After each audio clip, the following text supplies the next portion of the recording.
Olá, bem-vindo a mais um vídeo. Meu nome é Adolfo Clair. Antes de eu iniciar esse vídeo, eu tenho 3 pedidos para você. Na descrição desse vídeo tem meu WhatsApp, se caso você queira falar comigo. Tem minha conta, caso você queira ajudar meu trabalho aqui com pelo menos R$ 10 mensais. E tem um link de um bacharel em teologia muito bom, que está por 197, 198 reais. Você entra lá e vê o valor que vai estar, talvez esteja outro valor, mas enquanto eu gravo esse vídeo hoje aqui, deve ser esse o valor mesmo. E o vídeo de hoje eu quero falar com vocês isso daqui. Muita gente vai dizer pra vocês assim, ó, o nome verdadeiro de Deus se perdeu, né? A pronúncia do não sei o que. Por que não sei o que. Estão escondendo de você, na verdade vamos falar isso, estão escondendo de você o nome verdadeiro de Deus. Por que isso? Por que aquilo? Meu, corre que é cilada, Bino. Se alguém quisesse, vamos lá, se alguém quisesse esconder alguma coisa, você acha que seria vendido Bíblias em hebraico? Você acha que você poderia entrar nos sites da internet e você baixar o códex lá do ano 1000? Você teria acesso aos manuscritos do Mar Morto na internet, meu amigo? Você acha que se alguém tivesse escondendo alguma coisa, a pior maneira de você esconder alguma coisa é você vender isso? Tipo assim, deixa eu pegar um exemplo assim, né? O cara, ele fala assim, eu não quero que ninguém coma chocolate. Aí ele sai vendendo chocolate na rua. Cara, é a maneira mais idiota de você esconder alguma coisa. Você dizer que algo está escondido, está selado, só um grupo seleto de pessoas sabe, sendo que isso é vendido em qualquer lojinha da esquina. E quando eu falo qualquer lojinha da esquina, você entra no Mercado Livre, você vai na sua livraria evangélica da sua cidade e você encontra. E tem gente dizendo que estão escondendo de você o nome verdadeiro de Deus. Gente. Cara, eu acho que essa é a maneira mais tosca, né? Porque eu não sou especialista em hebraico e tal. Uns amigos pediram pra mim dar umas dicas pra eles aí de hebraico. Tô dando umas dicas de hebraico pra eles, né? Uns estudinhos, devagarzinho. Tá aqui, uma Bíblia aqui que você pode encontrar para vender. Essa aqui por enquanto ela tá meio difícil de você encontrar porque tá para chegar. Mas por exemplo, a Bíblia Hebraica Stuttgartense, mano, você tem a Bíblia Hebraica Stuttgartense. Você tem a Bíblia Hebraica Stuttgartense, o texto da Bíblia Hebraica Stuttgartense, você tem um aparato crítico. Você encontra isso aqui vendido na Sociedade Bíblica do Brasil, você encontra na Sociedade Bíblica do Brasil, você encontra no Mercado Livre, na Amazon, você encontra um monte de coisa, cara. Você encontra PDF para baixar na internet. Você encontra. Ixi, deu uma travada na minha tela aqui. Deu uma travada na tela, mas não tem problema não. Você encontra na internet isso aqui. Não, na internet. Estou falando igual aqui, falando do meu jeitão de caipira. Na internet, velho. Na internet você encontra. Aí eu vou dizer pra você que estão escondendo as coisas. Não, mano. Não é isso. Não é isso. Não é isso. Tá gravando aqui, só minha tela aqui que deu uma travada. Não é isso. Estão escondendo o quê? Os teólogos estão escondendo de você o nome verdadeiro de Deus. Cara, se tivesse escondendo, eles não venderiam Bíblia para você. Eles não imprimiriam Bíblias para você desde 1000 e tantos anos atrás, né? O que eu vejo é muita gente inventando modinha para ganhar inscrito, para ganhar seguidor, né? Pega, em vez de pegar estudos acadêmicos, e aí eu vou falar assim, estudos acadêmicos sobre o nome de Deus. Quantos desses caras dizem que o nome de Deus se perdeu, que o nome de Deus está sendo escondido? Citam um autor acadêmico. Quantos deles dizem? Quantos deles dizem? Quantos deles dizem? Quantos deles? Quantos deles pegam assim e falam, vamos pegar aqui a tese de doutorado do cara que estudou lá e ele fala sobre isso, sobre o nome de Deus aqui, O cara estudou 30 anos hebraico e ele está falando isso aqui. Não.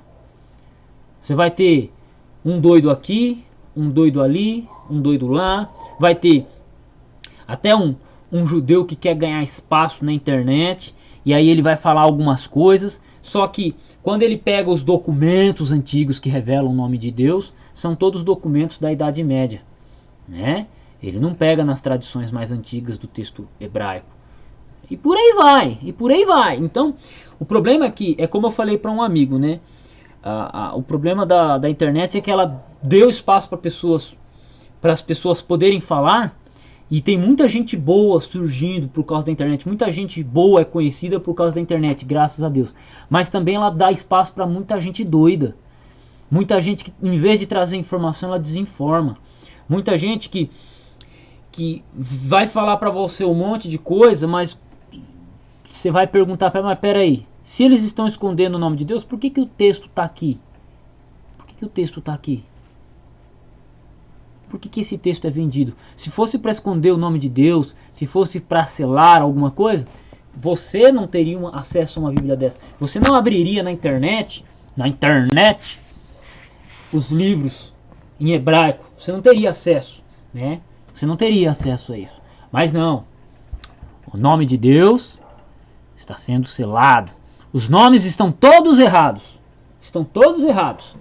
Todos os nomes de tradução bíblica estão errados, porque substantivo não se traduz. Cara, eu vi esse argumento. Eu não sei, velho. O cara falou assim: ó, nome é substantivo e substantivo não se traduz. É regra gramatical. Pedra é um nome. Pedra é um substantivo. E pedra é traduzido. No grego, litos, petros. Você traduz. É um substantivo. Oikos. Oikos é um substantivo e você traduz, é casa. E casa é um nome. Se refere a uma estrutura de pedras, de madeira, em que pessoas moram embaixo. Oikos. Casa. Casa. Se a pessoa lesse um pouco de linguística, lesse um livro de linguística, eu indico Fernando Saussure. Tá entendendo? Fernando Saussure, curso de linguística geral. Já indiquei aqui várias vezes no meu canal. Mas não! Porque Jesus significa Deus cavalo. Porque no latim significa Deus porco. Mas o cara nunca abriu uma gramática de latim. O cara nunca foi lá e fez um estudo exaustivo sobre essa questão. Nunca mostrou um dicionário de hebraico em que diz que Jesus significa Deus cavalo, Deus porco, seja lá o que for. Os caras não fazem isso. Os caras não fazem isso. Os caras só vão dizer pra você assim, ó. Eles vão dizer em um vídeo, muito bonitinho, todo estiloso. Olha, isso é assim e fique com o que eu estou dizendo. Rejeite acadêmicos, rejeite pessoas que estudam a etimologia, pessoas que estudam filologia. Rejeite tudo isso pra ficar com o que eu sei. Ah, pelo amor de Deus, né, velho? Pelo amor de Deus, né, meu irmão? Pelo amor de Deus, né? A gente precisa de um pouco mais de maturidade na internet. Entende? Já mostrei aqui várias vezes em dicionários, né? Explicando, mostrando. Só tô aqui desabafando hoje, né? Aí uns ainda vão dizer assim, ó, o Novo Testamento foi escrito em hebraico. Aí você fala assim, então tá, me traz algum documento do Novo Testamento em hebraico. Então, né? Temos lá a Peshita, porque não sei. Aí você fala assim, mas pera aí, a Peshita que você está mencionando, ela é do 3º, 4º século. Alguns autores colocam ela no final do 2º, mas ali 3º, 4º século. É só você pegar uma 5ª edição revisada, você olha na introdução que você vai ver. Aí você fala assim, tá, mas qual que é a cópia grega mais antiga? Ah, a cópia grega mais antiga é datada do ano 125. Ué, a cópia mais antiga da Peshita, das várias versões da Peshita, que você tem várias versões da Peshita, que é a versão do Novo Testamento em aramaico, você tem 4 ou 5 traduções. Só que aí você vem para o texto grego, você só tem uma versão grega. Você tem 4, 5 versões da Peshita e uma versão grega. Você vai na Peshita, é 3º, 4º século. Aí você vem para o texto grego, é 2º século, é 1º século, né? É ano 125, ano 200. Né? Você vai para pai da igreja, que menciona o pai da igreja em grego, é ano 200, ano 150. Mas a Peshita não, porque a Peshita, porque isso, porque aquilo, porque não sei o que, porque não sei o que. Mas trazer documentos mostrando a antiguidade do texto aramaico. Não, porque eles eram judeus e porque eles eram judeus, eles tinham que escrever em hebraico. Eles tinham que escrever em hebraico, porque eles eram judeus. Oh, meu Deus. Deus me livre, coitada da minha C920 aqui, coitadinha dela. Não, porque eles eram judeus e eles tinham que escrever em hebraico. Tá bom. Aí você vai para o Novo Testamento, tem uma cidade chamada Decápolis. Decápolis é 10 cidades em grego. Aí você vai na história, você tem uma influência helenística dentro da região de Jerusalém, desde do século III com Ptolomeu Filadelfo. Aí você tem judeus no terceiro século a.C., segundo século a.C. mais ou menos, traduzindo a Septuaginta, seja 70 ou não, mas você tem essa questão aí da Bíblia, do Antigo Testamento sendo escrito em grego. E aí você tem no Novo Testamento, o período neotestamentário em que esses documentos são escritos, eles sendo escritos em 70, 80, né, 55 depois de Cristo, um período em que havia um forte evangelismo de gentios. Aí os gentios não sabiam hebraico, né? Então a gente vai escrever em hebraico uma língua que os gentios não entendem. Não, vamos escrever uma língua que eles entendem. Os gentios eles falam que é aramaico? Não, os gentios eles falam grego, que era a língua oficial. Grego.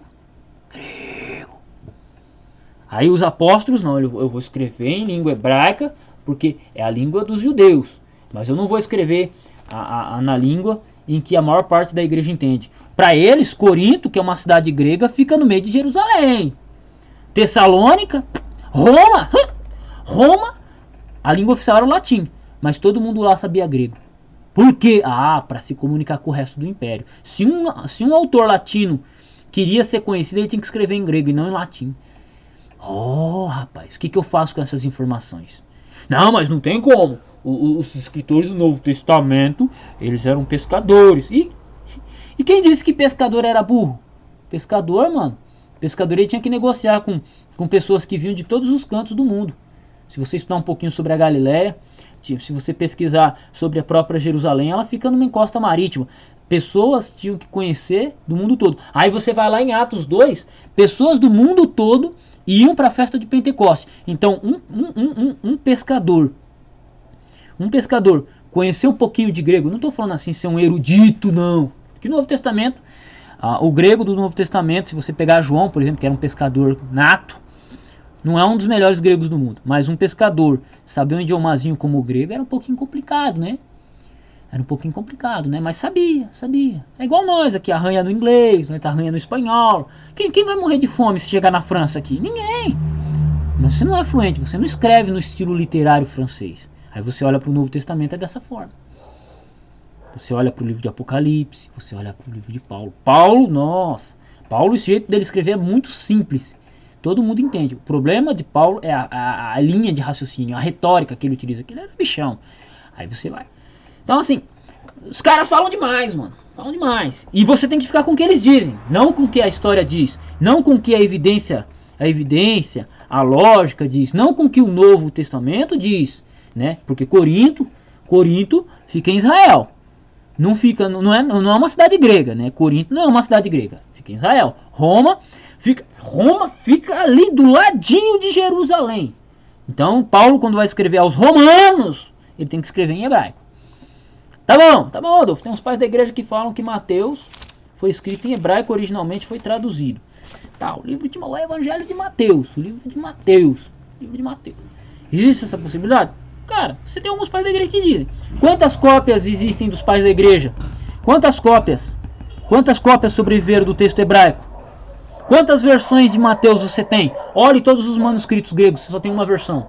Olhe para as versões aramaicas, você tem 500. Lógica, mano. Lógica.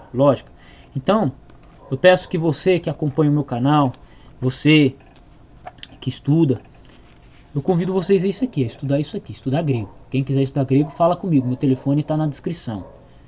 Quem quiser estudar grego, pode falar comigo. Meu telefone está na descrição. Quem quiser aprender um pouquinho de história, vem, fala comigo. A gente ensina. Entendeu? A gente está aqui para isso. Estamos aqui para edificar uns aos outros. As pessoas perguntam. Agora, a gente encontra um monte de sabichão de hebraico. Pessoas que se dizem entender de hebraico, que se dizem revelar verdades ocultas, mas que quando você vai ver a argumentação deles, desfocam mais do que a minha webcam aqui nas minhas movimentações. Desfocam da realidade e não olham simplesmente aquilo que está escrito, ou se esquecem de olhar para aquilo o que a história diz, para a documentação, para aquilo que nós temos documentalmente escrito. tanto dentro quanto fora da Bíblia.